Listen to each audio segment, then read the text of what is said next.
Hello and welcome to our video about the 5 causes of chronic bad breath. There are several causes of chronic bad breath, most of which are dental or gum related.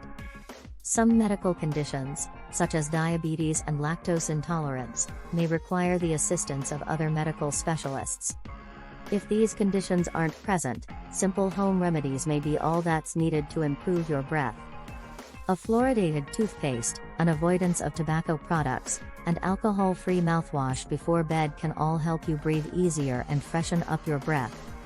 Diabetes. Diabetes is a condition that can lead to chronic bad breath. One of the causes is the buildup of ketones in the blood, which can produce a fruity odor. Ketones are formed when the body doesn't produce enough insulin and starts metabolizing fat instead. These compounds end up in the breath, as well as the urine. Although they are not harmful, bad breath can be a sign of a more serious condition. Most cases of bad breath are caused by poor dental hygiene. In addition to brushing and flossing regularly, people with diabetes should also see their dentist twice a year for cleanings and oral exams. They may need to get more professional cleanings because of their increased glucose levels. In addition, the increased glucose in their saliva feeds the bacteria that cause bad breath. As a result, more plaque can build up in their mouths. A doctor may prescribe a ketone test to determine if your body is producing ketones. If the results are positive, the doctor can prescribe a medication or provide alternative treatments. Diabetic ketoacidosis can quickly become a serious health emergency. Those with chronic bad breath due to diabetes should seek medical attention right away. It can also damage your confidence. However, if you don't want to see a doctor, you can simply keep your mouth clean and dry. Another cause of chronic bad breath is gum disease. 1 in 3 people with diabetes also struggles with gum disease, or periodontal disease. When blood glucose levels are high, bacteria grow and cause infections. In addition, high glucose levels make it harder for the body to fight infection and heal the gums. If left untreated, diabetes can worsen the condition and lead to periodontal disease. Fortunately, there are some steps you can take to fight diabetes and prevent chronic bad breath. Lactose intolerance.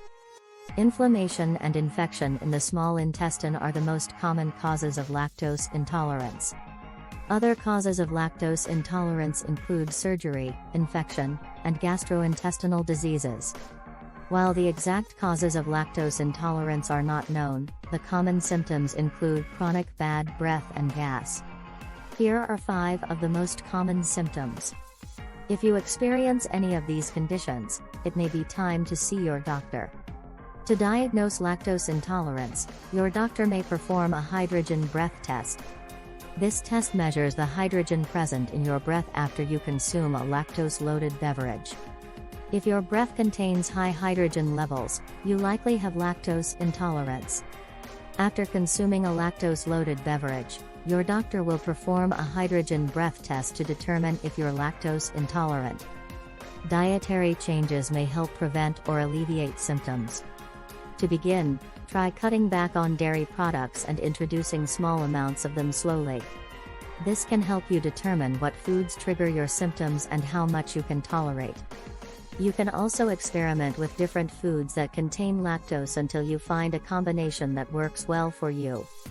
A few months of gradual introduction of the food can help you find a solution that works for you.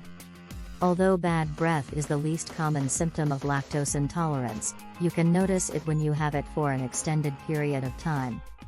In addition to bad breath, lactose intolerance can also cause a range of other symptoms such as diarrhea, gas, cramps, and bloating. For these reasons, it's important to visit a dentist. Allergies. Allergies and chronic bad breath go hand in hand. Symptoms of allergies can lead to poor oral health and poor oral hygiene, especially during the allergy season. Dry mouth is a side effect of allergy medication, which is known to cause dry mouth. Additionally, it's common for allergy sufferers to breathe through their mouth. This habit can aggravate bad breath. In addition to the dry mouth and poor oral hygiene, Allergic reactions can also lead to cavities and other oral health problems. Allergies can also lead to postnasal drip, which is a film of mucus that moves down the back of the throat, providing bacteria with an easy meal source. When this occurs, mouthwash no longer works, and it's even harder to get rid of bacterial-filled postnasal drip than chronic bad breath. As a result, you'll need to take allergy medication that doesn't cause dry mouth, drink plenty of water throughout the day, and rinse your sinuses with a solution of water and sea salt. Lastly, you should brush and floss after meals, which will help keep the bacteria from building up in your mouth. If your allergies are seasonal, you'll likely develop a case of chronic bad breath during the spring and summer. The same bacteria that cause gum disease and plaque also cause bad breath. If you can't get rid of them, you'll have a problem preventing your mouth from producing enough saliva to flush them away. During this season, you'll also have more mucus than normal and your mouth won't produce enough saliva.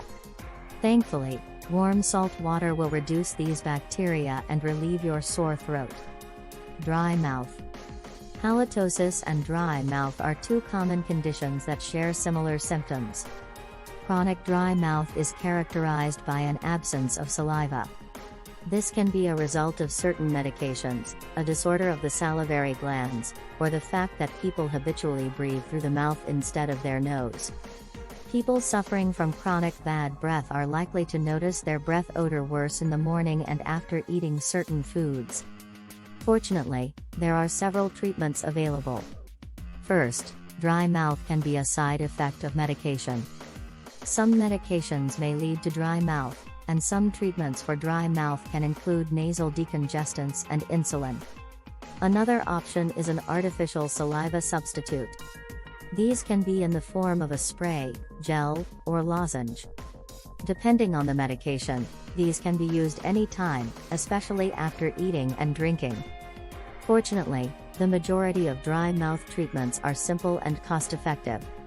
While dry mouth is not a serious medical condition, it is a symptom of an underlying condition that can lead to more serious complications, including tooth decay and mouth sores. While dry mouth is not a medical diagnosis, a visit to the doctor will allow the doctor to test for underlying conditions and possibly change the medication you are taking. For many people, the best course of treatment is to consult with a doctor. Besides treating the underlying condition, people with chronic bad breath can also take prescription medications to control their symptoms. A few examples of these medications are pilocarpine, and reserpine. Both of these medications help to stimulate salivary glands. Neither drug, however, is without side effects, but can help you to manage your symptoms. The downside is that they are not without side effects. Tooth decay. There are several causes of chronic bad breath and tooth decay. Infections and viruses in the mouth can cause halitosis. Bacteria in the mouth feed on sugars and food left in the mouth and produce acids, which break down tooth structure. The longer these bacteria remain in the mouth, the higher their chances of causing tooth decay. If left untreated, these bacteria can cause bad breath and tooth decay. The good news is that both conditions are treatable. The first step in preventing and curing halitosis is to find the cause. Poor oral care can lead to an abundance of bacteria in the mouth, which in turn causes bad breath. In addition, rotting food can lead to bad breath. In order to treat these problems, you should make sure to clean your mouth regularly. Practicing good oral hygiene is essential for preventing and curing periodontal disease and cavities. If you still experience persistent bad breath despite making changes to your diet, it may be a sign of an underlying health condition. A visit to a dentist will rule out any underlying medical conditions and prescribe the proper treatments for your mouth and gums. Your dentist can also recommend a mouthwash with an antimicrobial ingredient to fight bacteria that causes bad breath. Flossing twice a day is recommended by dental professionals to prevent decay and bad breath. Visiting the dentist regularly is essential for keeping your teeth clean. Regular dental checkups will help your dentist detect early signs of tooth decay and prevent cavities. Besides brushing your teeth twice daily, regular flossing is essential because food particles can become stuck in hard-to-reach places. Also, mouthwashes can kill bacteria and protect your teeth from deterioration. Visiting your dentist twice a year is a good preventive measure. Your dentist can remove stubborn plaque buildup. We are so grateful that you stayed to the end.